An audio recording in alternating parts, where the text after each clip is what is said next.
A recent case has provoked so much anger in Malaysia when a 13-year-old girl died after falling from her school dormitory.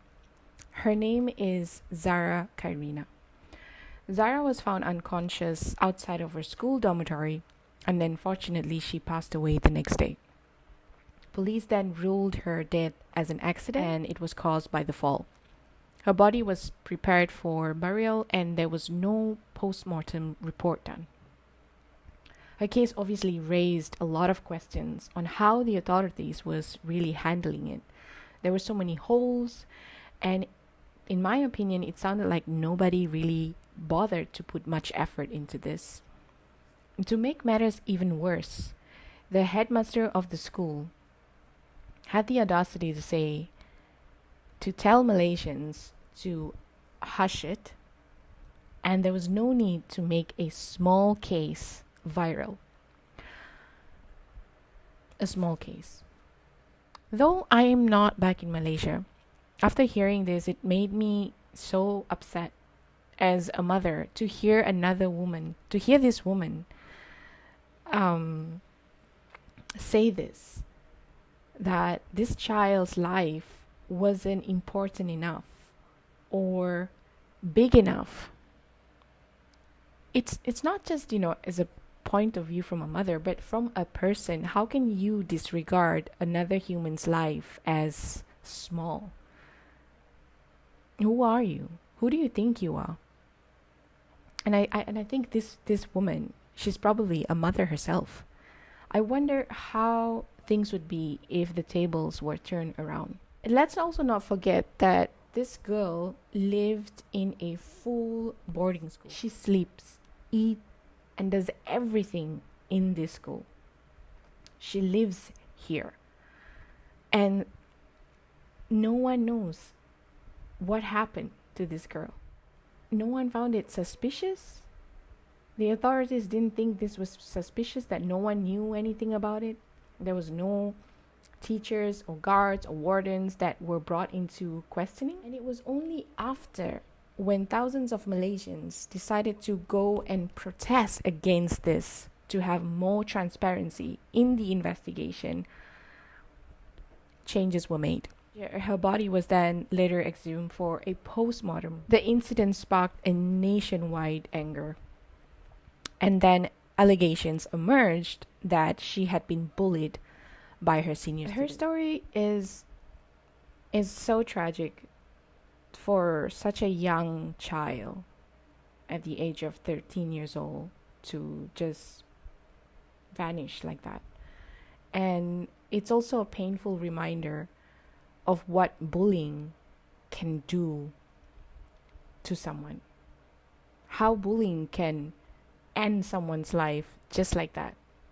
If she was really bullied, which I believe she was most likely, bullying is no stranger to me while I was growing up in Malaysia.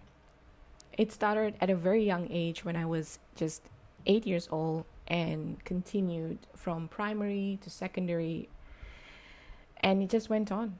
I was just bullied for the way that I looked, my hair, my skin color, my name, how I sounded, and just being a mixed race. It was almost like I was punished for being in this body that I have and to be born in Malaysia. This is the beginning of the incident that happened to me, which I'll never forget. I was probably 9 or 10 years old. And this boy was making fun of me and calling me all kinds of names.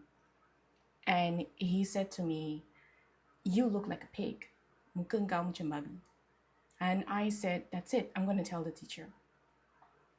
I went to my teacher and I told her, "This boy is disturbing me, calling me names. Can you please make him stop?" He just told me that I look like a pig. And her reaction was, she laughed at my face. From that moment, I knew that I was alone. I could not go up to any teachers and tell them if somebody was hurting me, if somebody was making fun of me. And that was also the first and the last time I ever went to my teacher to complain about anything that happened to me. I did my very best to stand up for myself whenever I could, even though I know that I was going to get hit. But I did fight back. Telling my parents would make the matter worse because I was afraid that they would come to the school and I would get more I would get into more shit with the bully. What I did here was I tried my best to make myself as invincible as possible. But unfortunately, I always stood out because of my differences. I had curly hair, dark skin, and spoke fluent English. So I was always an easy target. If the teacher, the adult, the so-called adult that's supposed to be there for you, laughs at you when you ask for help, who else can you go to? Your parents are not there. Your friends can't do anything, and sometimes your friends even join in making fun of you because they don't want to get bullied as well. They just want to protect themselves. And I've even had, so-called friends who made it very clear to me in my face, telling me, you know what, you're not one of us. You will never be one of us. And we're not equal. At that time, I really didn't know what that meant. I realized it later on. Also, being half Indian, I wasn't quite accepted by the Indians because I was not Indian enough. I couldn't speak the language. Maybe I wasn't, I don't know, dark enough, fair enough, God knows. And so I really had nowhere to go but to my books and my imagination. What bullying has done and can do to someone is traumatize them their entire life. I question myself so much. What is wrong with me? Why do I look like this?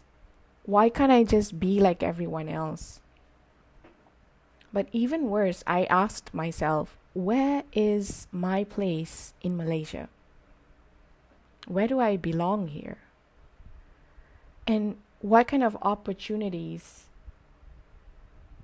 are there for me being who I am? I really hated going to school. I hated every single moment. I didn't want to be there, and I had no choice. Like a lot of us, right? We have to go to school. But what really got me through this was just telling myself that I was going to leave this place. I'm going to leave this place one day, and I'm going to make it no matter what. Fortunately for some of us, we can get through this. We can pull ourselves through this. I don't know, somehow, as a child, you use your imagination to find your strength and tell yourself fairy tales in your head, and you believe them and you get through it. But that's not the case for everyone, right? It's just a huge problem in the whole system. Zara's unfortunate case is really the tip of the iceberg of what has been going on in our country for decades. And I do hope this case and other people out there who are sharing and being more open about their experience can bring more light into this, because it's a much more deeper problem. Sadly, changes only happen when things are too late. When a life is lost, okay, let's reopen the case now. It's not even when a life is lost. It's just until the Malaysian citizens decide to go against the authority by going to the streets and protesting about this. Only then they decided to do something about this. Only then they decided to reopen the case, put more time in investigating, post-mortem reports. Why wasn't this done sooner?